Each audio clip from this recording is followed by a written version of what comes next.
Swayam Prabha. Digital India. Educated India.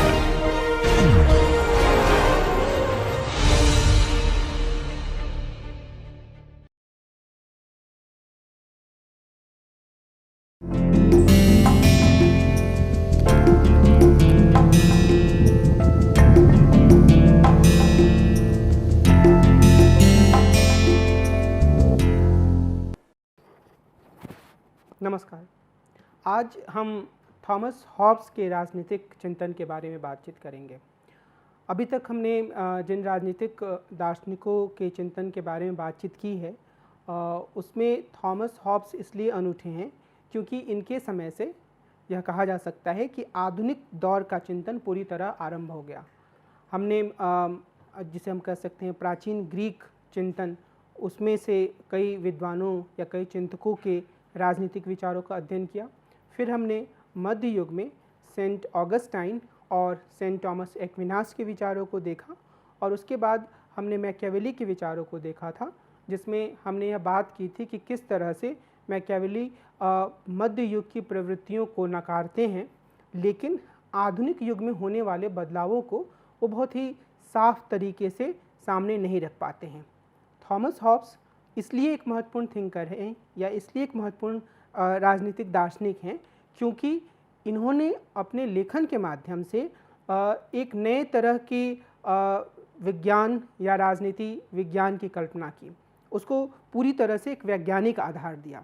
इन्होंने संप्रभुता की एक ऐसी व्याख्या प्रस्तुत की जो कि मध्ययुगीन संप्रभुता की व्याख्या से पूरी तरह अलग थी और अपने नए विज्ञान पर आधारित करते हुए उन्होंने इस संप्रभुता को पूरी तरह से एक सेकुलर रूप दिया, एक ऐसा रूप जिसका ईश्वर से या चर्च से कोई जुड़ाव नहीं था।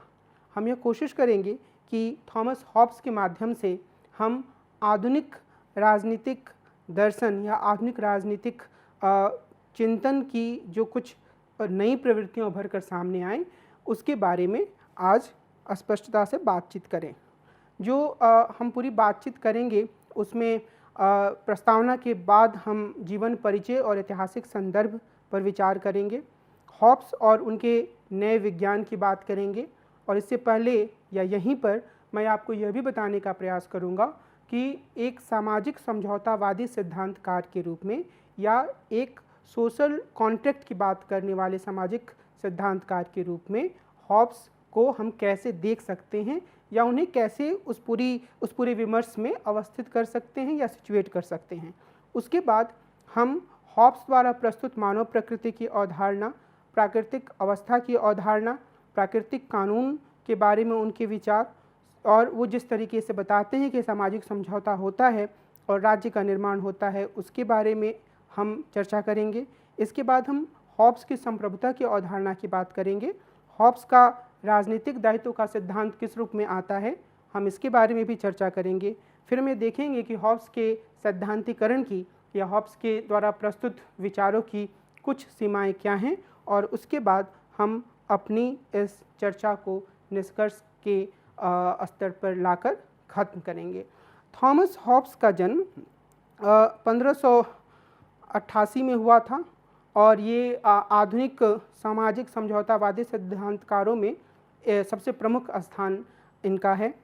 हॉब्स का जन्म एक छोटे शहर माल्मेसबरी में हुआ था। इंग्लैंड में यह शहर स्थित है। खुद उन्होंने यह लिखा है कि उनका जन्म नियत समय से पहले हो गया था जब उनकी मां को यह बताया गया कि स्पेनिश आर्मडा को इंग्लैंड के तट पर देखा गया है, तो घबराहट के कारण उनकी मां का समय से पूर्व प्रसव हो गया। इसीलिए हॉब्स ने यह कहा है कि डर और उनका जन्म एक साथ हुआ। उनके पिता एक छोटे शहर के धार्मिक उपदेशक थे। हॉब्स ने अपने चाचा के यहाँ रहकर अपनी पढ़ाई पूरी की। 1603 से 1608 तक उन्होंने ऑक्सफोर्ड यूनिवर्सिटी में अध्ययन किया। हॉब्स के जीवन के आरंभिक दौर से लेकर बाद के दौर तक काफ़ी उथल पुथल होता रहा। असल में यह उथल पुथल हॉब्स के जन्म के कई सौ सालों से पहले से शुरू हो चुका था, जिसके कारण मध्यकालीन व्यवस्था, चर्च के वर्चस्व आदि को ज़बरदस्त चुनौती मिलने लगी थी। और इस पूरे जो उथल पुथल की बात हम यहाँ पर कर रहे हैं उसे हम थॉमस एक्विनास की चर्चा और मैकियावेली की चर्चा पर वापस जाकर एक बार फिर से उसको हम देख सकते हैं। यानी कि एक तरीके से एक्विनास के समय से ही चर्च की सर्वोच्चता के खिलाफ थोड़ी बहुत आवाज़ें उठने लगी थीं विश्वविद्यालयों में या कई स्वायत्त नगरों में या कई गिल्डों के द्वारा, लेकिन उस समय तक बहुत खुलकर आवाज़ नहीं आई थी। बाद के दौर में चर्च के भीतर काउंसिलर आंदोलन शुरू हुआ, जिसमें यह कहा गया कि सिर्फ पोप की सर्वोच्चता नहीं होनी चाहिए बल्कि एक प्रतिनिधि सभा के रूप में काउंसिल को वरीयता दी जानी चाहिए। उसके बाद के दौर में जब मैकियावेली सामने आते हैं, उसी दौरान यानी कि 15वीं सदी के मध्य में मार्टिन लूथर धर्म सुधार आंदोलन शुरू करते हैं।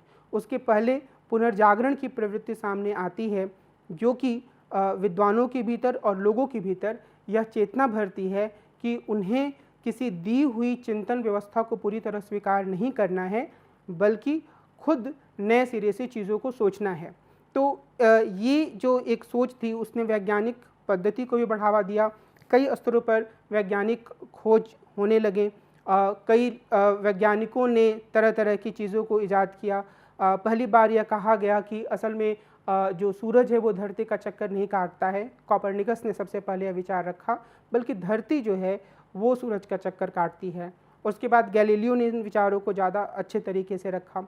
तो वैज्ञानिक स्तर पर एक परिवर्तन हुआ और जो सामाजिक स्तर है उस पर भी इस परिवर्तन की पूरी छाया दिखी। वो इस रूप में कि लोग अब खुद को जो एक सामंती और चर्च के वर्चस्व वाली व्यवस्था थी उससे अलग हटकर देखने की ओर प्रेरित हुए।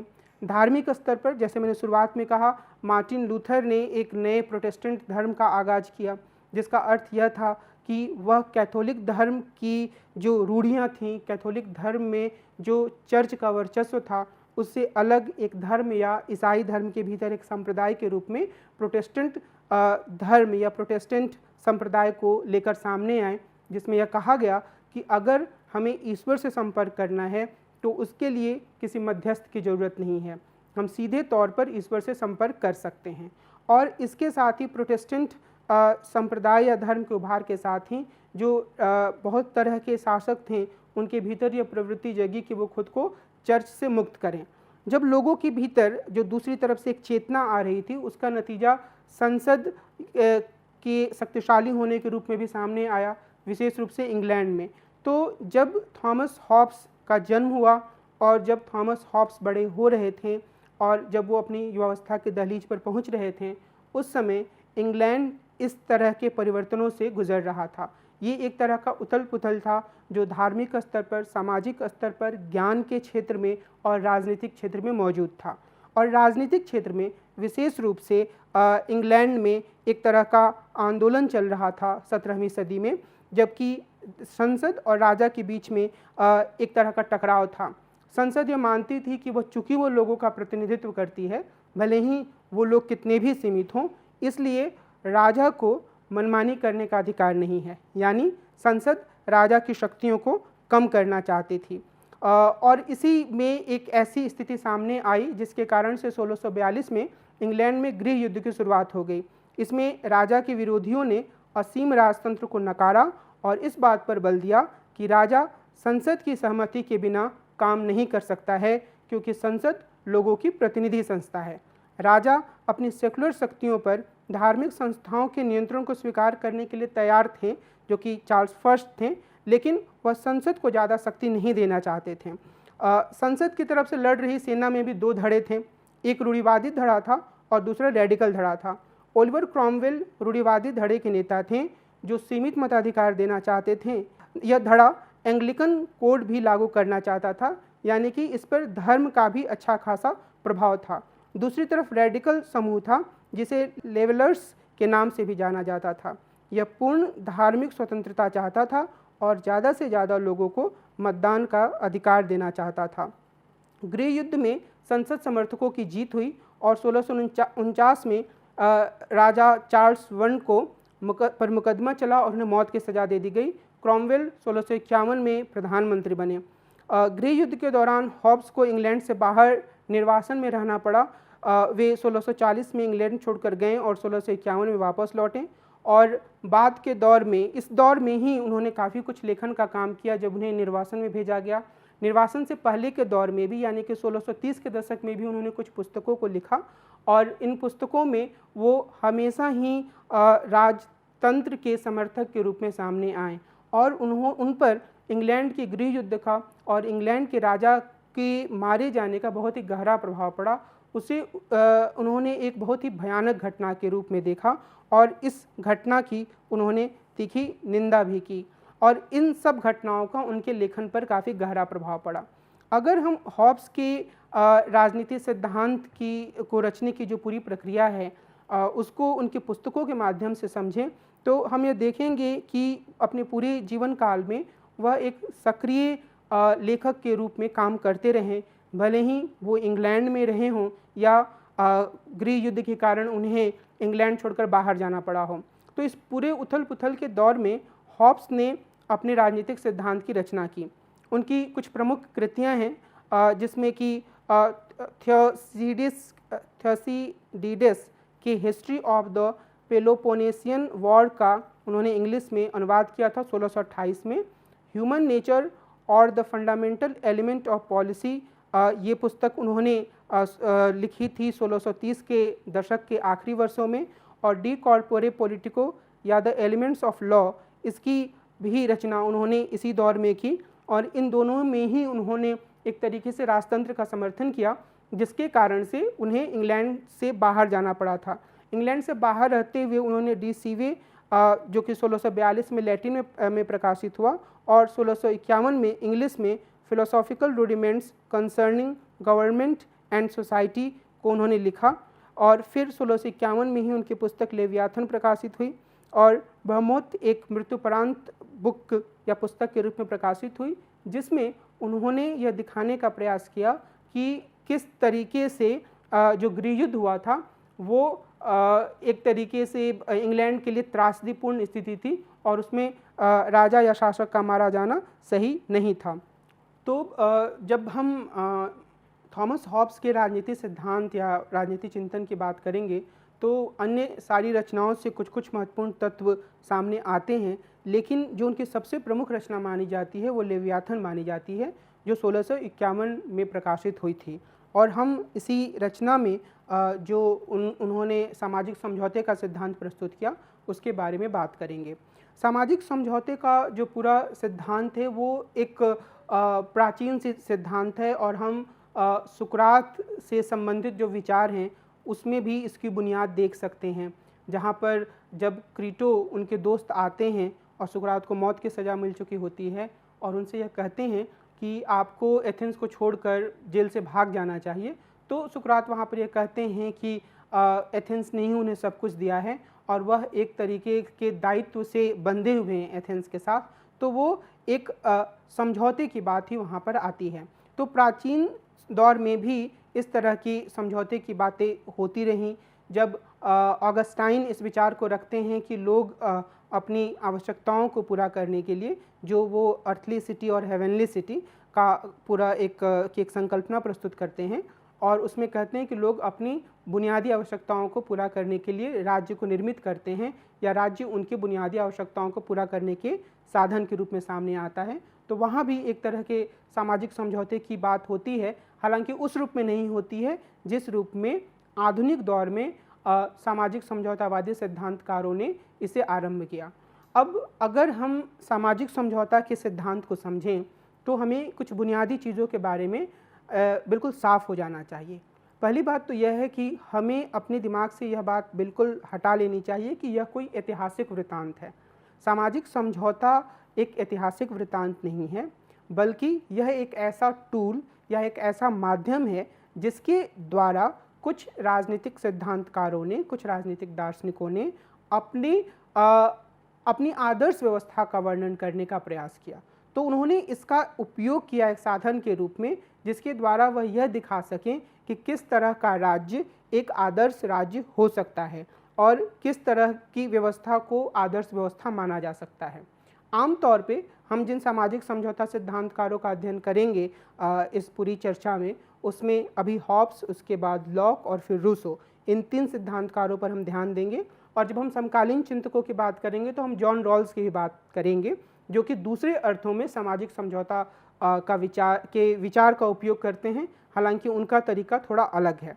तो ये जो सामाजिक समझौता की पूरी परिकल्पना है, उसमें आप यह देखेंगे कि सबसे पहले कोई सिद्धांतकार एक प्राकृतिक अवस्था की विवेचना करता है और इस प्राकृतिक अवस्था में वह मनुष्य की प्रकृति के बारे में अपनी अवधारणा प्रस्तुत करता है।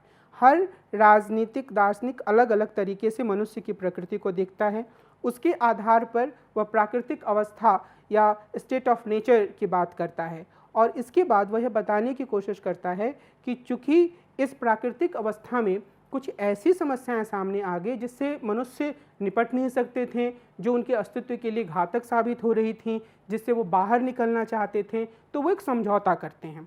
तो वो एक सोशल कॉन्ट्रैक्ट होता है और उस समझौते के बाद एक खास तरह का राज्य, एक खास तरह का संप्रभु उभर कर सामने आता है और ये जो सॉवरेन या संप्रभु होता है उसकी प्रकृति भी जो एक खास राजनीतिक दार्शनिक होता है वो अपनी सोच के हिसाब से तय करता है। और इसमें एक पाठक के रूप में या एक विद्यार्थी के रूप में हमें एक पूर्ण वर्णन देखने को मिलता है कि अगर एक खास तरीके से हम मानव की प्रकृति की परिकल्पना करते हैं तो किस तरह के राज्य का उदय होता है और निश्चित रूप से हम इसकी अपनी आलोचनाएं भी प्रस्तुत करते हैं। तो जो पूरी दर्शन की जो पूरी प्रक्रिया है वह हमें एक अलग तरह की दुनिया में ले जाती है, जहां हम काल्पनिक स्तर पर मानवीय समाज के उदय, राज्य के बनने और राज्य या संप्रभु की जो स्थिति है उसको समझने का प्रयास करते हैं। और थॉमस हॉब्स आधुनिक दौर में इसका उपयोग करने वाले सबसे पहले प्रमुख राजनीतिक दार्शनिक या सिद्धांतकार थे और थॉमस हॉब्स इसका प्रयोग करते हैं, लेकिन जब हम उनके सामाजिक समझौता सिद्धांत को समझने की ओर आगे बढ़ते हैं तो उससे पहले हमें उनके एक न्यू साइंस के कॉन्सेप्ट को भी समझने की ज़रूरत होगी। उन्होंने बिल्कुल नए तरीके से राजनीति की व्याख्या करनी शुरू की और जैसे मैंने पहले उल्लेख किया था कि वे अपने समय में हो रहे वैज्ञानिक क्रांति से भी, यानी कि अलग अलग तरह की जो बदलाव हो रहे थे, जो खोजें हो रही थीं, उससे काफ़ी प्रभावित थे और अपने जीवन काल में जब वो इंग्लैंड में थे तो इस तरीके के जो अलग अलग समूह बने थे उनसे भी वो जुड़े हुए थे। कई विद्वान यह मानते हैं कि मैकियावेली ने राजनीति दर्शन में वही भूमिका निभाई जो विज्ञान में कोपरनिकस ने निभाई थी और हॉब्स ने गैलीलियो की भूमिका अदा की, जिन्होंने कोपरनिकस की बातों को ज़्यादा स्पष्टता से सामने रखा। गैलीलियो की तरह हॉब्स ने हर प्रकार के धर्मशास्त्री ज्ञान को नकारा, इसलिए राजतंत्र के समर्थक भी उन्हें नापसंद करते थे। तो यहाँ दो बातें महत्वपूर्ण हैं। हमने जैसे पहले कहा कि मैकियावेली काफ़ी हद तक मध्य युग की सारी प्रवृत्तियों को प्रश्नांकित करते हैं, लेकिन वो आधुनिक युग की तस्वीर को पूरी तरीके से सामने नहीं ला पाते हैं। हॉब्स उससे आगे बढ़ते हुए वो काम करते हैं। ये ठीक वैसे ही था जैसे कोपरनिकस ने कुछ बातें कहीं धरती द्वारा सूर्य के चक्कर काटने के संदर्भ में, लेकिन उसे ज़्यादा साफ तौर पर गैलीलियो ने रखा और उन्होंने एक तरीके से हर धर्मशास्त्रीय ज्ञान को नकार दिया। तो यही भूमिका हम हॉब्स की देख सकते हैं। और यहाँ एक महत्वपूर्ण बात हमारे लिए याद रखने की ज़रूरत है कि बावजूद इसके कि हॉब्स ने गृह युद्ध, इंग्लैंड के गृह युद्ध के समय राजतंत्र का समर्थन किया, खुद राजतंत्र के समर्थक उन्हें नापसंद करते थे और इस नापसंदगी के कारण ही राजतंत्र के जो समर्थक थे उनके डर के कारण असल में उन्हें फिर से इंग्लैंड वापस आना पड़ा था, क्योंकि लेवियाथन में उन्होंने ये दिखाया था कि कोई दैवीय सत्ता राजा को नहीं बनाती है, बल्कि लोग राजा को बनाते हैं या लोगों के द्वारा राज्य का निर्माण होता है। हॉब्स ने नए विज्ञान के आधार पर अपनी बातों को रखने का दावा किया। उन्होंने डिडक्टिव या निगमनात्मक पद्धति का अनुसरण किया। उनकी एपिस्टेमोलॉजी अनुभववाद पर आधारित थी, किंतु यह अनुभववाद एरिस्टोटल या मैकियावेली से अलग तरीके का था। नए अनुभववाद, विशेष रूप से गैलीलियो के अनुभववाद में दुनिया के अनुभवों को ज्यों का त्यों नहीं लिया गया, बल्कि उनके नीचे की ज़्यादा बुनियादी यथार्थ को समझने की कोशिश की गई। हॉब्स ने भी इसी का अनुसरण किया। और यहाँ मैं यह थोड़ा स्पष्ट करना चाहता हूँ कि डिडक्टिव मेथड का अर्थ क्या हुआ। डिडक्टिव मेथड का अर्थ यह हुआ कि पहले हम एक बुनियादी सूत्र को लेते हैं जो अपने आप में ज्यामिति या ज्योमेट्री की तरह, जो उसमें एक थियोरम्स होते हैं, जो प्रमेय होते हैं, उसकी तरह सच होता है, एक परिभाषा के रूप में होता है, और फिर उसके आधार पर हम आगे दूसरे वाक्य का को सोचते हैं और इसी तरीके से हम अपने सिद्धांत को निर्मित करने का प्रयास करते हैं। और यह अनुभववाद पर आधारित था, क्योंकि यह दुनिया में जो चीज़ें दिख रही थीं उसके आधार पर सिद्धांत निर्माण का दावा था। लेकिन यहाँ पर फिर से हॉब्स जो हैं वो बीइंग की तरफ जाते हैं, जो हमने बहुत ही शुरुआत में बिकमिंग और बीइंग का अध्ययन किया था। बिकमिंग यानी यथार्थ लगातार बदलते रहता है, और बीइंग कुछ ऐसी चीज़ें हैं जो कि यथार्थ के नीचे स्थिर रूप में हैं। तो यहाँ पर यही बीइंग की तरफ हम कह सकते हैं कि हॉब्स जा रहे हैं, यानी वो ये मानते हैं कि जो चीज़ें हैं उनके नीचे ज़्यादा बुनियादी सच्चाई है और उन्हें हम समझने की कोशिश कर रहे हैं। और इस लिहाज से वो अरस्तू से और मैकियावेली से अलग थे, जिन्होंने दुनिया के सामने जिन चीज़ों को देखा उन्हीं चीज़ों को सिद्धांत रूप में रखने की कोशिश की। हॉब्स इससे आगे जाते हैं और उन्होंने यह कहा कि बॉडी और मोशन दो ऐसी अवधारणाएं हैं जिसके आधार पर हम दुनिया को काम करते हुए देख सकते हैं। और उन्होंने यह भी कहा कि जो उनके समय में एक नॉमिनलिज्म का विचार था उसको उन्होंने स्वीकार किया, जिसमें यह माना जाता है कि अपने आप में कुछ भी सत्य या सुंदर नहीं होता है, यह सिर्फ भाषा की अभिव्यक्ति का साधन है। यानी कि अगर हम किसी चीज़ को सुंदर कह रहे हैं, गुलाब के एक फूल को सुंदर कह रहे हैं, तो असल में हम सिर्फ उसके गुणों को अभिव्यक्त कर रहे हैं। वो उसका एक ख़ास तरीके का संयोजन है जिसको कि हम सामने लाने की कोशिश कर रहे हैं। तो अगर हम उसको सुंदर ना कह के कुछ और भी कहें तब भी वह उन्हीं पदार्थों के संयोजन के रूप में रहेगा। यानी कि वो यह मान कर चलते हैं कि जो भाषा होती है वह सिर्फ एक ख़ास तरीके के सोच को अभिव्यक्त करने का साधन है। जो यथार्थ है वह उससे अलग जिस रूप में है उस रूप में कायम रखता है खुद को। आगे जब हम इन चीज़ों को थोड़ा नज़दीक जाकर देखेंगे तो हम इसे ज़्यादा स्पष्ट रूप से समझ पाएंगे। जैसे हॉब्स क्या कहते हैं? हॉब्स ये कहते हैं कि पूरी दुनिया बॉडी या मास से बनी हुई है, यानी कि ऐसे छोटे छोटे पदार्थ हैं जिससे कि पूरी दुनिया बनी हुई है। और ये जो मास होते हैं, अपनी सुविधा के लिए हम इसे अणु या परमाणु भी कह सकते हैं, तो ये जो मास होता है वो लगातार, या जो ये जो बॉडी होती है वो लगातार मोशन में रहती है, लगातार गतिशील रहती है।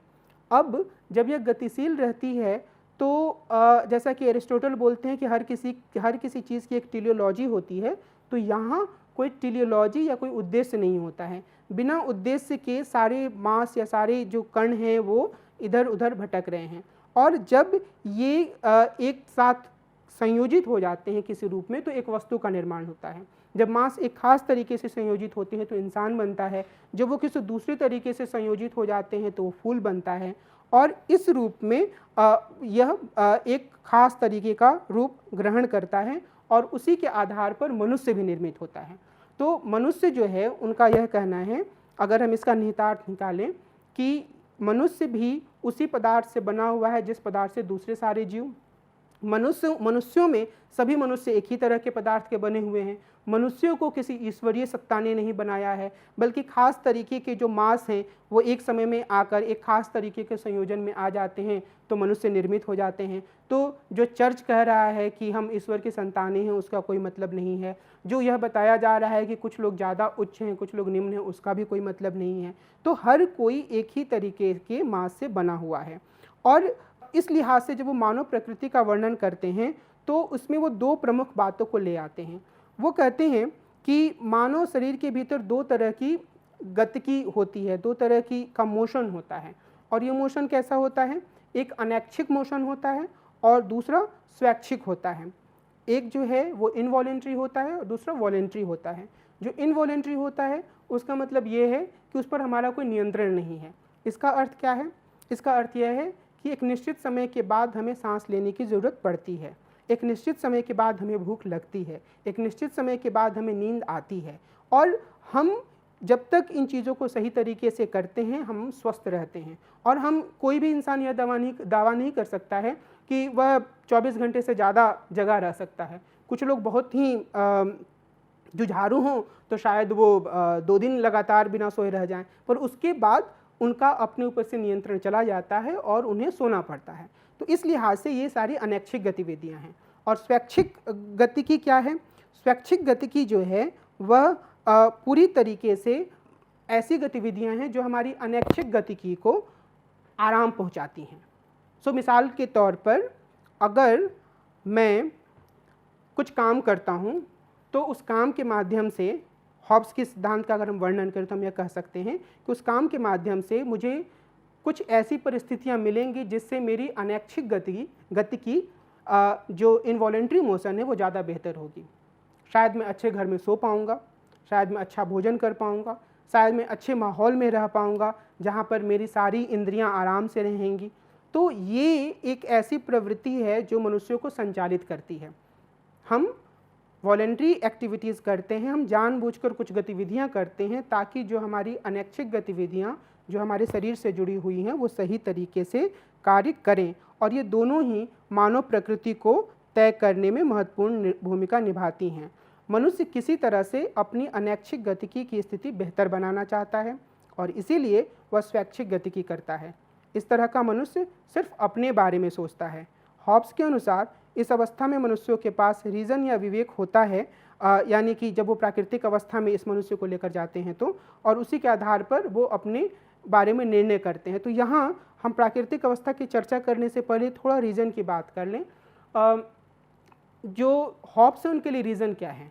हॉब्स के लिए रीज़न यह है कि जब हम किसी भी चीज़ के बारे में फ़ैसला करते हुए यह तय करते हैं कि क्या इससे हमारी स्थिति बेहतर होगी, और हमारी स्थिति बेहतर होने का क्या अर्थ है कि क्या इससे हमारे इनवॉलेंट्री मोशन यानी कि अनैच्छिक गतिकी को कुछ आराम मिलेगा, यानी कि क्या मेरी ज़िंदगी को थोड़ी भौतिक आराम की चीज़ें और मिलेंगी, या भौतिक आराम से आगे बढ़ते हुए हर तरह के मानवीय संबंधों को भी इसमें शामिल किया जा सकता है। मिसाल के तौर पर अगर हम हॉब्स का अनुसरण करें तो हम यह कह सकते हैं कि एक माँ अपने बेटे से इसलिए प्यार करती है क्योंकि जब वो अपने बेटे को खाना खिलाती है या जब वो अपने बेटे को अच्छी स्थिति में देखती है तो उसकी आत्मा को, उसके मन को, अगर आत्मा नहीं है तो उसका मन के रूप में जो उसकी एक इंद्रिय है या उसकी अन्य सारी जो इंद्रियां हैं वो अच्छा महसूस करती हैं और उसे यह देखकर अच्छा लगता है। तो हॉब्स यहाँ भी कहेंगे कि असल में वो सारा काम अपने इनवॉलेंट्री मोशन को ज़्यादा बेहतर करने के लिए कर रही है। तो वो पूरे मानव की प्रकृति को स्वार्थ पर आधारित बताते हैं और वह यह कहते हैं कि मनुष्य हर वक्त अपने इसी स्वार्थ के आधार पर गतिशील होता है, और जब वो रीज़न के आधार पर किसी चीज़ का फैसला करता है तो इसका मतलब यही है कि वह यह सोचता है कि एक खास स्थिति में अगर उसे कोई निर्णय लेना है, अगर उसे कोई काम करना है तो इस काम से उसकी जो इनवॉलेंट्री मोशंस हैं उनको आराम पहुँचेगा या नहीं, वो ज़्यादा सहज होंगे या नहीं। और तो उदाहरण के तौर पर अगर किसी मनुष्य के सामने दो विकल्प दे दिया जाए कि उसे बहुत ही ज़्यादा मेहनत करनी है तब उसे खाना मिलेगा, और उसे यह विकल्प दिया जाए कि वो चुपचाप बैठा रहेगा और उसे खाना मिलेगा, तो उसका रीज़न कहेगा कि वह दूसरे विकल्प को चुन ले। और इसी तरीके से ज़िंदगी के तमाम पहलुओं में हॉब्स कहते हैं कि मनुष्य अपना निर्णय लेते हैं। और प्राकृतिक अवस्था का जब वो वर्णन करते हैं तो वो यही कहते हैं कि मनुष्य अपने लिए ज़्यादा से ज़्यादा वस्तुओं को एकत्रित करने का प्रयास करता है, वह असामाजिक और अनैतिक होता है। इसका क्या मतलब है? इसका मतलब एंटी सोशल और इमोरल होना नहीं है, इसका मतलब है असोशल और अमोरल होना, यानी उसके लिए समाज जैसी कोई चीज़ मायने ही नहीं रखती है, वह जानता ही नहीं है कि समाज जैसी कोई चीज़ हो। और यहाँ फिर से हम यह कह सकते हैं कि वह ग्रीक चिंतन से काफ़ी अलग जाते हैं, और वह अमोरल है, मतलब उसे नैतिकता के बारे में कोई ज्ञान नहीं है। वह यह जानता है कि वह जो भी गतिविधि करना चाहता है उसके माध्यम से उसे अपनी इंद्रियों को एक संतोष की स्थिति में, एक बेहतर स्थिति में लेकर आना है, और वह खुद को दूसरों से बेहतर और समृद्ध बनाना चाहता है। इस अवस्था में लोगों के पास, हॉब्स कहते हैं कि आत्म सुरक्षा का अधिकार होता है। यह एक बहुत ही महत्वपूर्ण प्रावधान है क्योंकि यह महत्वपूर्ण विचार है, क्योंकि इसी के आधार पर यह कहा गया कि हॉब्स के लेखन में एक तरीके से नकारात्मक स्वतंत्रता का विचार सामने आता है, जिस पर बाद में इज़ाया बर्लिन काफ़ी विस्तार से लिखते हैं। यानी कि मनुष्य के पास यह अधिकार है कि एक निश्चित दायरे के भीतर वह अपनी सुरक्षा कर सके और उस पर कोई हमला ना करे। यदि उस पर कोई हमला करता है तो हॉब्स उसे अपनी आत्मरक्षा के लिए कोई भी काम करने का अधिकार देते हैं। हॉब्स ने प्राकृतिक अवस्था का वर्णन करते हुए कहा है कि इस अवस्था में इंडस्ट्री के लिए या उद्योग के लिए कोई स्थान नहीं होता है, क्योंकि इससे मिलने वाला फल अनिश्चित होता है और इसके परिणाम स्वरूप धरती पर कोई संस्कृति नहीं होती है, कोई नेविगेशन या नई यात्रा नहीं होती है, कोई शानदार भवन नहीं होता, धरती के बारे में कोई ज्ञान नहीं होता, समय का कोई ध्यान नहीं रहता, कोई कला नहीं होती, कोई लेखन कर्म नहीं होता, कोई समाज या सामुदायिक गतिविधि नहीं होती, और सबसे बुरी बात है कि हमेशा ही भय और हिंसक मौत के खतरे की स्थिति बनी रहती है और व्यक्ति का जीवन एकाकी, दयनीय, घृणित, क्रूर और अल्प हो जाता है। तो solitary, poor, nasty, brutish and short, ये एक बहुत ही फेमस कोटेशन के रूप में कई सारे परीक्षाओं में पूछा जाता है, और ये हॉब्स का कथन है कि प्राकृतिक अवस्था में व्यक्ति का जीवन इसी रूप में होता है, एकाकी, दयनीय, घृणित, क्रूर और अल्प। और इस रूप में वो ये कहते हैं कि प्राकृतिक अवस्था में हर व्यक्ति एक दूसरे से डरता है। क्यों? क्योंकि अगर कोई शारीरिक रूप से मजबूत है तो उसे लगता है कि दूसरा व्यक्ति मानसिक रूप से इतना मजबूत हो सकता है कि वह उस पर नियंत्रण कर ले, उसकी संपत्ति को छीन ले, उसको मार डाले। तो हर व्यक्ति हमेशा ही सजग रहता है और वो एक दूसरे से डरा रहता है। अब लेकिन हॉब्स यहाँ पर एक महत्वपूर्ण अवधारणा लेकर आते हैं, और वह अवधारणा है प्राकृतिक कानून की अवधारणा। यह बहुत ही महत्वपूर्ण अवधारणा के रूप में हॉब्स के लेखन में सामने आता है, और हॉब्स इसे अपने मनुष्यों के रीज़न से जोड़ते हैं। हॉब्स यह तर्क देते हैं कि चूँकि मनुष्यों के पास रीज़न या विवेक है, इसलिए वह यह देख सकते हैं कि प्राकृतिक अवस्था में भी वे अपनी इच्छाओं को अच्छी तरह पूरा कर सकते हैं। इसी संदर्भ में उन्होंने प्राकृतिक कानून की अवधारणा पेश की है। लेवियाथन में इन्हें विवेक या तर्क बुद्धि के सूत्रों के रूप में पेश किया गया है। और आप याद रखिए कि जो हमने विवेक या रीज़न की पूरी परिभाषा देखी थी, उसके हिसाब से वह ऐसी परिभाषा है जिसमें यह माना जाता है कि विवेक हमें यह बताता है कि कौन सा काम करने से हमें हमारे जो इनवॉलेंट्री मोशंस हैं उनको आराम पहुंचेगा या हमारे अपनी इंद्रियों को आराम पहुंचेगा। और इस आधार पर वे कहते हैं कि एक तरीके से रीज़न जो है ऐसे तार्किक नियम के रूप में है जो यह बताते हैं कि कोई अपनी इच्छाओं को कैसे हासिल कर सकता है। हॉब्स इस तरह के कम से कम 19 प्राकृतिक कानूनों को सूचीबद्ध करते हैं। इनमें से कुछ प्रमुख कानून निम्नलिखित हैं, और ये वो कानून हैं जो कि सामाजिक समझौता के लिए काफ़ी महत्वपूर्ण हैं। पहला, शांति की चाह रखना और शांति की स्थिति बनने पर उसका अनुपालन करना या शांति का अनुपालन करना। दूसरा, जब दूसरे लोग भी ऐसी इच्छा रखें तो एक व्यक्ति को भी शांति और सुरक्षा के लिए अपने हिसाब से आवश्यक सीमा तक ज़्यादा से ज़्यादा आगे जाने और सभी वस्तुओं पर अपने अधिकार को छोड़ने के लिए तैयार रहना चाहिए, और उसे अन्य लोगों के खिलाफ उतनी स्वतंत्रता से संतुष्ट रहना चाहिए जितनी वह अन्य लोगों को अपने खिलाफ स्वतंत्रता देता है। यानी कि उसे समझौते के लिए तैयार रहना चाहिए कि अगर दूसरे लोग भी समझौता करने के लिए तैयार हैं तो। तीसरा, मनुष्य को अपने द्वारा किए गए समझौते का पालन करना चाहिए। चौथा, प्रत्येक व्यक्ति को अन्य व्यक्ति को अपनी प्रकृति के हिसाब से बराबर मानना चाहिए। यानी कि प्रत्येक व्यक्ति को यह मानना चाहिए कि बाकी सारे व्यक्ति भी उसके बराबर हैं। और अगला है कि किसी भी व्यक्ति को अपने मामले में सुनवाई करने की अनुमति नहीं होनी चाहिए। ये कुछ प्रमुख प्राकृतिक कानून है जिसका मैं जिक्र कर रहा हूँ, लेकिन जैसा मैंने कहा कि वो कई प्राकृतिक कानूनों की पूरी श्रृंखला प्रस्तुत करते हैं, और वो ये बोलते हैं कि खराब से खराब स्थिति में, यानी कि प्राकृतिक अवस्था की स्थिति में भी मनुष्य कैसे बेहतर जीवन जी सकते हैं या अपनी इच्छाओं को पूरा कर सकते हैं, ये इसके बारे में बताते हैं। निश्चित रूप से हॉब्स का यह तर्क है कि प्राकृतिक कानून व्यक्तियों को यह बताते हैं कि वो समझौता करके और प्राकृतिक अवस्था से बाहर निकलकर अपने हितों को ज़्यादा अच्छी तरह पूरा कर सकते हैं। क्यों?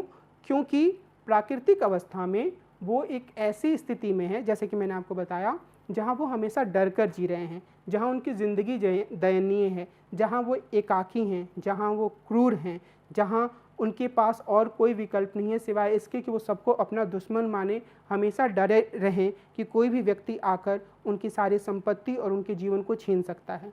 तो एक ऐसी स्थिति से उनके लिए हमेशा यह बेहतर है कि वो बाहर निकलें और उनके पास जो प्राकृतिक कानून है उसके हिसाब से वो एक सामाजिक समझौता करें। तो इस तरह का सामाजिक समझौता होता है और राज्य का निर्माण होता है। प्राकृतिक अवस्था के लोग अपने लिए बेहतर विकल्प की तलाश में प्राकृतिक कानूनों के निर्देश के अनुसार समझौते की तरफ बढ़ते हैं, और समझौते में यह कहा जाता है कि मैं खुद पर शासन करने के अपने अधिकार को छोड़ना चाहता हूँ और उसे इस व्यक्ति, यानी जो समझौते के बाहर है, और या व्यक्तियों कि सभा को इस शर्त पर देता हूँ कि आप भी अपने अधिकार इसे दे देंगे और उसे इसी तरह से काम करने का प्राधिकार या इसी तरह से काम करने की अथॉरिटी देंगे। तो जो समझौता है उसके बारे में हमें यह याद रखने की ज़रूरत है कि असल में जो सॉवरेन है, जैसे वो लेवियाथन की संज्ञा देते हैं, जो कि एक हम कह सकते हैं कि बड़े दैत्यनुमा जीव से उसकी तुलना की जाती रही है। तो ये जो संप्रभु है वो समझौते का भाग नहीं है।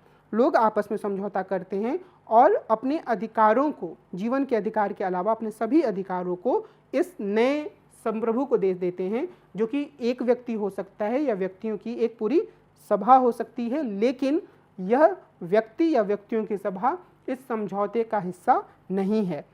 और ये सामाजिक समझौते के कारण हॉब्स ये कहते हैं कि संप्रभु के साथ ही साथ एक नए संगठन के रूप में राज्य का भी निर्माण होता है। जब समझौता होता है तो लोग एक कृत्रिम व्यक्ति के रूप में राज्य का निर्माण करते हैं, इसलिए एक ऐसे प्राकृतिक व्यक्ति या व्यक्तियों की ज़रूरत होती है जो इस व्यक्तित्व को धारण करें। इस व्यक्तित्व के बिना राज्य काम नहीं कर सकता है। हम एक व्यक्ति या व्यक्तियों के निकाय को राज्य को धारण करने के लिए चुनते हैं और व्यक्ति या व्यक्तियों की सभा को काम करने के लिए प्राधिकृत करते हैं। जब वे काम करते हैं तो राज्य काम करता है, शक्ति राज्य में सन्निहित होती है और राज्य सिर्फ और संप्रभु सिर्फ उसका प्रतिनिधि होता है। प्रजाजन राज्य के प्रतिनिधि के रूप में संप्रभु के प्रति निष्ठा रखते हैं। पहले यानी कि हॉब्स से पहले राजा राज्य का प्रतिनिधित्व नहीं करता था, बल्कि वह राज्य ही होता था। हॉब्स ने राज्य को राजा से स्वतंत्र कर दिया। जो क्विंटन स्किनर है उन्होंने इस बारे में तर्क दिया है कि हॉब्स से पहले भी जो रिपब्लिकन सिद्धांतकार हुए या संविधानवादी परंपराओं द्वारा राज्य और संप्रभु के बीच में उन्होंने भी अंतर करने की कोशिश की। यानी कि रिपब्लिकन सिद्धांतकारों ने और संविधानवादी परंपरा में यह कोशिश की गई कि राज्य और संप्रभु दो अलग अलग तरह की चीज़ें हैं। हम देखेंगे कि जॉन लॉक भी इसी ओर आगे बढ़ते हैं। वे मानते हैं कि हॉब्स ने यानी कि क्विंटन स्किनर ये मानते हैं कि हॉब्स ने सिर्फ राजा को राज्य से अलग नहीं किया, बल्कि उन्होंने लोगों और राज्य के बीच में भी अंतर किया। तो इस तरीके से वो यह कहना चाह रहे हैं कि चाहे राज्य का प्रतिनिधित्व एक लोकतांत्रिक सरकार द्वारा किया जाए या एक राजतंत्रीय सरकार द्वारा, संप्रभुता का स्थान हमेशा ही राज्य होता है। संप्रभुता का स्थान राजा या लोगों में स्थित नहीं होता है। इस हिसाब से स्किनर के अनुसार हॉब्स के साथ राजनीतिक चिंतन में राज्य का एक नया विमर्श शुरू होता है। राज्य एक ऐसी संस्था के रूप में सामने आ जाता है जिसकी शक्तियों को संप्रभु धारण करता है, लेकिन अगर संप्रभु नहीं यानी कि सॉवरेन नहीं भी रहता है तो राज्य कायम रहता है और जो लोग हैं उनमें संप्रभुता स्थिर हो सकती है, पर वो राज्य के पर्याय नहीं होते हैं। एक व्यक्ति में संप्रभुता स्थित हो सकती है, लेकिन वो भी राज्य का पर्याय नहीं होता है। तो उन्होंने यह माना कि जो राजा है वो किसी देवी देवता द्वारा राज्य के रूप में नहीं बनाया गया है, बल्कि वह राज्य की संप्रभुता को धारण करने वाला है और राज्य उससे अलग चीज़ है जो जिसे पूरी तरीके से हम संप्रभु से नहीं मिला सकते हैं। तो इस लिहाज से वो एक अलग तरह के विचार को प्रस्तुत करते हैं। थॉमस हॉब्स ने असीम संप्रभुता की अवधारणा प्रस्तुत की, यानी कि इस तरह की का जो संप्रभु होगा उसकी शक्तियों पर कोई सीमा नहीं होगी और यह संप्रभु उनके समझौते के सिद्धांत के हिसाब से एक व्यक्ति हो सकता है या व्यक्तियों की एक सभा हो सकती है, लेकिन जिसके पास भी संप्रभुता रहेगी वह एक असीम या एब्सोल्यूट रूप में रहेगी।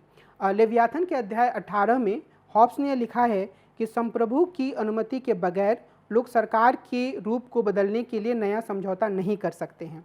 वे संप्रभु पर किसी तरह का अन्याय करने का आरोप नहीं लगा सकते हैं या उसे या उन्हें, अगर वो कई लोगों का समूह है तो इस तरह के कार्य के लिए दंड नहीं दे सकते हैं। सिर्फ संप्रभु के पास यह फैसला करने का अधिकार है कि शांति और लोगों की सुरक्षा के लिए कौन सी नीति सही है। और अध्याय 29 में, लेवियाथन के अध्याय 29 में वे यह भी स्पष्ट करते हैं कि संप्रभु पर किसी तरह का प्रश्न उठाना कॉमनवेल्थ, यानी कि जो समझौते के बाद जो व्यवस्था बनती है उसे वो कॉमनवेल्थ कहते हैं, कॉमनवेल्थ को भंग करने और प्राकृतिक अवस्था की तरफ कदम बढ़ाने की तरह होगा। मान लीजिए कि लोग लोकतंत्र को चुनते हैं जिसमें व्यक्तियों की एक सभा संप्रभु होती है। ऐसे में संप्रभुता का इसी तरह का अधिकार इस सभा के पास भी होगा और यह सभा राज्य के नाम पर इन अधिकारों का उपयोग करेगी। तो एक तरीके से हम जब हॉब्स की पूरी अवधारणा को देखते हैं संप्रभुता की, तो वो असीम है, लेकिन वो हमेशा ही उसे एक व्यक्ति में निहित नहीं करते हैं। तो ये जो दो पहलू हैं, और आगे हम कुछ और बिंदुओं को देखेंगे कि लेकिन दो पहलू, जहाँ पर एक पहलू जहाँ पर वो कहते हैं कि व्यक्ति ही संप्रभु का निर्माण करता है समझौते के माध्यम से, और दूसरे स्थान पर जहाँ वो ये कहते हैं कि संप्रभु जो है कोई ज़रूरी नहीं है कि वो एक व्यक्ति के रूप में ही हो, बल्कि वो व्यक्तियों के सभा के रूप में भी हो सकती है। तो उनके लेखन से एक तरह का एक लोकतांत्रिक निहितार्थ भी उभर कर सामने आता है। हॉब्स ये कहते हैं कि लोगों के पास सिर्फ जीवन का अधिकार होता है, जो समझौते में उन्होंने क्योंकि समझौते में उन्होंने अपने सारे अधिकार संप्रभु को दे दिए हैं। लेकिन इसका अर्थ यह नहीं है कि राज्य या संप्रभु का यह कर्तव्य है कि वह अपने प्रजाजनों के इस अधिकार का सम्मान करे। चूँकि संप्रभु समझौते का कोई पक्ष नहीं है, इसलिए उसका प्रजाजनों के प्रति कोई दायित्व नहीं है। वह अपनी मर्जी से काम कर सकता है। यदि संप्रभु किसी को मारना चाहता है तो उस व्यक्ति को अपनी सुरक्षा का अधिकार है, लेकिन किसी भी अन्य व्यक्ति को संप्रभु की तलवार से बचने में उसकी सहायता करने का अधिकार नहीं है। अर्थात जो ये जीवन के अधिकार की बात है, वो सिर्फ उस व्यक्ति के पास है जिस व्यक्ति को संप्रभु सजा दे रहा है, और वह चाहे तो वह विरोध कर सकता है, लेकिन ऐसा नहीं हो सकता है कि उसके मित्र, उसके नाते रिश्तेदार सब लोग मिलकर उसका साथ दे रहे हैं, क्योंकि अगर वो ऐसा करेंगे तो वो उस बुनियादी समझौते का उल्लंघन कर रहे होते हैं। हॉब्स के अपने संप्रभु की अवधारणा के पक्ष में हॉब्स ने तर्क दिया, और उन्होंने यह कहा कि जो उनका कॉमनवेल्थ है वह असीम है, किंतु न्यूनतम राज है। यानी कि सबसे पहले वो संप्रभु को एक असीम संप्रभु के रूप में प्रस्तुत करते हैं, और यह कहते हैं कि उस पर किसी तरह का नियंत्रण नहीं है, लेकिन फिर वो उसके कुछ सकारात्मक पक्ष को रखने की कोशिश करते हैं। हॉब्स कहते हैं कि जो इस तरह का कॉमनवेल्थ है उसमें मुमकिन है कि वहाँ कोई अन्यायपूर्ण कानून नहीं हो, क्योंकि न्याय कानून से निर्धारित होता है और कानून संप्रभु का आदेश होता है, और यह जो संप्रभु है वह मुख्य रूप से व्यवस्था कायम रखने के हिसाब से काम करेगा। और इसके साथ ही हॉब्स बुरे और अच्छे कानूनों में अंतर भी करते हैं, और वो ये कहते हैं कि बुरे कानून अनावश्यक होते हैं, उनकी कोई ज़रूरत नहीं होती है। हॉब्स कहते हैं कि कानून का उद्देश्य व्यवस्था को कायम रखना है तथा व्यक्तियों को एक दूसरे को शरीर का नुकसान या शारीरिक नुकसान पहुंचाने से रोकना है। यानी कि अगर व्यक्ति एक दूसरे से हिंसा करते हैं तब संप्रभु की भूमिका आती है। और हॉब्स कहते हैं कि अच्छे कानून वे हैं जो नागरिकों के जीवन में बहुत ज़्यादा हस्तक्षेप नहीं करते हैं। मसलन ये उनके एक दूसरे से आर्थिक लेन देन, बच्चों को शिक्षा देने की पद्धति और परिवार की संस्था में दखल नहीं देते हैं। यहाँ हम यह कह सकते हैं कि राज्य को निजी दायरे में हस्तक्षेप करने से हॉब्स रोकते हैं। अब यहाँ मैं आपको यह बताना चाह रहा हूँ कि जो एक असीम संप्रभु की पूरी अवधारणा है, वहाँ पर अगर हम हॉब्स की तरफ द्वारा अपने संप्रभु के पक्ष लेने के पास जाएं, तो हमें देखते हैं कि वह यह मानते हैं कि इस तरह का संप्रभु जो होता है कोई ज़रूरी नहीं है कि वो क्रूर हो, बल्कि वो यह कहते हैं कि वो कानून के हिसाब से काम करेगा। बुरे कानून अनावश्यक होते हैं, अच्छे कानूनों के हिसाब से काम करेगा और लोगों की निजी ज़िंदगी में दखल नहीं देगा। उनकी जो निजी दायरे की ज़िंदगी है उनका सम्मान करेगा, और सार्वजनिक जीवन में भी वह यह सुनिश्चित करेगा कि लोग एक दूसरे के खिलाफ हिंसा न करें, एक दूसरे को शारीरिक चोट ना पहुंचाएं। हालांकि हम आलोचना में देखेंगे कि हमेशा ही असीम संप्रभु के अपने खतरे होते हैं। लेकिन हॉब्स के लेखन से जुड़ा हुआ एक महत्वपूर्ण प्रश्न राजनीतिक दायित्व से संबंधित है। यानी कि राजनीतिक दायित्व का प्रश्न एक नैतिक अवधारणा है, और दायित्व का अर्थ है किसी काम को करने का कर्तव्य, उस कर्तव्य से बंधा होना। यानी कि हम कहते हैं कि हमारे ऊपर कोई दायित्व है तो हम एक खास तरीके के कर्तव्य से बंधे हुए हैं, और इसमें बुनियादी प्रश्न यह होता है कि हमें सरकार के कानूनों का पालन क्यों करना चाहिए। मध्य युग में इसका उत्तर यह था कि राज्य ईश्वर का प्रतिनिधि है, इसीलिए हमें उसके आदेशों का पालन करना चाहिए।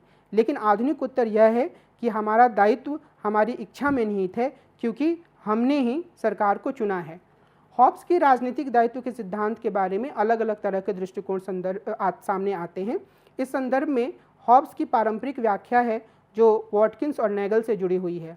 इसमें यह माना जाता है कि लेवियाथन में नैतिक दायित्व का कोई सिद्धांत नहीं है। इनके अनुसार, यानी कि वॉटकिंस और नेगल के अनुसार, हॉब्स मानते हैं कि लोग सिर्फ सजा के डर से ही संप्रभु का आदेश मानते हैं। जब संप्रभु नहीं रहेगा, मसलन प्राकृतिक अवस्था में, तो लोग मनमानी करेंगे, या अगर कोई बाहरी आक्रांता आता है और वर्तमान संप्रभु को हरा देता है, तो जो नया शासक बनेगा लोग उसके आदेशों का पालन करेंगे। इसलिए इनके अनुसार लेवियाथन में राजनीतिक दायित्व का कोई सिद्धांत नहीं है, बल्कि इसमें आज्ञा पालन का एक विवेक युक्त सिद्धांत है, यानी कि हमें आज्ञा पालन करना चाहिए, क्योंकि ऐसा करने से हमारा भला होगा या हम संप्रभु के कोप से बचे रहेंगे। इसके विपरीत टेलर वॉरेंडर जो हैं, उन्होंने एक दृष्टिकोण प्रस्तुत किया है। इनका कहना है कि हॉब्स नैतिक दायित्व का सिद्धांत पेश करते हैं, लेकिन वे सिर्फ व्यक्तियों के समझौता करने के कार्य से ही दायित्व को जुड़ा हुआ नहीं मानते हैं। वॉरेंडर के अनुसार हॉब्स ने प्राकृतिक कानूनों को सिर्फ तर्क बुद्धि के सूत्रों के रूप में नहीं, बल्कि ईश्वर की आवाज़ के रूप में भी देखा। सभी प्राकृतिक कानूनों के साथ एक दायित्वपूर्ण शक्ति जुड़ी हुई है। जब संप्रभु बनता है तो वह इन कानूनों को लागू करने लगता है। संप्रभु राजनीतिक दायित्व के आधार को नहीं बनाता है, वह सिर्फ ऐसी स्थितियां बनाता है जहां ये आधार काम करते हैं। इसलिए व्यक्ति सिर्फ राज्य के भय के कारण कानूनों का पालन नहीं करते हैं, बल्कि वे इसे ईश्वर का आदेश मानते हुए इसका पालन करना अपना कर्तव्य समझते हैं। हालांकि आगे में देखेंगे कि वॉरेंडर का यह वर्णन अपने आप में समस्यापूर्ण है, क्योंकि जो हॉब्स पूरी तरीके से ईश्वर को खारिज करते हैं, उनके चिंतन को और उनकी प्राकृतिक कानूनों की अवधारणा को ईश्वर से जोड़ना अपने आप में बुनियादी रूप से गलत लगता है। हॉब्स के सिद्धांत की कुछ बुनियादी सीमाएं भी हैं। कुछ सीमाएं इतनी स्पष्ट हैं कि जब हम इनकी चर्चा कर रहे थे तब भी मुझे उम्मीद है कि वो आपके दिमाग में आ रही होंगी। मिसाल के तौर पर जब वो असीम संप्रभु की बात करते हैं, तो हॉब्स अपने लेखन में एक तो बिल्कुल स्पष्ट करते हैं कि उनका संप्रभु एकदम से असीम है, उसके ऊपर कोई सीमा नहीं है, वो एब्सोल्यूट है और वो जो चाहे वो कर सकता है। और उसके बाद वो ये कहते हैं कि असल में संप्रभु जो है या सॉवरेन जो है वो लोगों के निजी जीवन में दखल नहीं देगा, वो अच्छे कानूनों का पालन करेगा, लेकिन फिर भी हमेशा से ही एक असीम या एब्सोल्यूट संप्रभु के शासन में रहना अपने आप में एक खतरनाक सा विकल्प लगता है। इसीलिए हॉब्स के बाद जो प्रसिद्ध सामाजिक समझौतावादी सिद्धांतकार लॉक हुए, उन्होंने यह कहा कि यह ऐसा लगता है कि एक स्थिति लोमड़ी के सामने होने की थी, यानी कि प्राकृतिक अवस्था, और उसके बाद हम शेर के मुंह में सीधे जा रहे हैं, यानी कि संप्रभु के शासन के अंतर्गत जो कि असीम है। ऐसा लॉक इसलिए कहते हैं क्योंकि जो बुनियादी रूप से खतरा होता है लोगों को अपनी जीवन का, उसी से बचने के लिए लोग सामाजिक समझौता करते हैं, लेकिन यहाँ भी उनको इस बात की गारंटी नहीं मिलती है कि जो संप्रभु बन रहा है, जो लेवियाथन बन रहा है, वो वास्तव में उनकी संप्रभुता की सुरक्षा, उनकी अपने व्यक्तिगत संप्रभुता यानी कि उनके जीवन की सुरक्षा करेगा ही। दूसरे स्तर पर हॉब्स जो हैं वो असीम संप्रभुता की बात तो करते हैं, लेकिन वो राजनीतिक दायित्व का कोई सिद्धांत नहीं देते।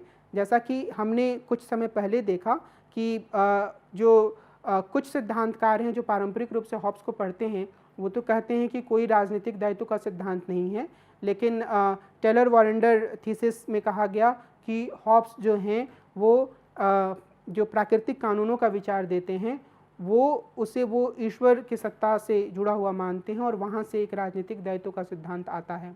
हालांकि मैंने वहाँ भी इशारा किया और यहाँ मैं इस बात को फिर से स्पष्ट करना चाहता हूँ कि हम सब जब से हमने अपनी चर्चा की और यदि हम हॉब्स को कहीं और से भी उनकी बुनियादी या मूल पुस्तकों को पढ़ें तो ये बात बिल्कुल साफ तौर पर सामने आती है कि हॉब्स जो हैं वो किसी भी स्तर पर ईश्वर के अस्तित्व को या धर्मशास्त्रीय ज्ञान को महत्व देने की पक्ष में नहीं हैं और वो बिल्कुल ही वैज्ञानिक आधार पर अपने चिंतन को प्रस्तुत करते हैं।